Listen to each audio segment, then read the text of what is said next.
So I'm going to show you how to share your screen on when you're in a meeting on Google Meet. So take for example, maybe you have a presentation you want every other person to see. I'm going to show you how to share the screen. So what you just have to be, I'm currently in a meeting. So you have to you see this icon over here that says share screen. Click on it. Then can you choose either of the tabs that are on your screen or any of the windows or the app or your entire screen. But most I would advise you go for the entire screen. When you click on it, just click on it and click on share.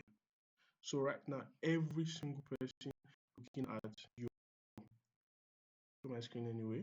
So every single person looking at your presentation will see your screen now. So this is what you will see on my screen. And if you want to stop it, you just see over here, click on stop sharing. And that's how to share your screen when when you're on a meeting on Google Meet. Thank you very much.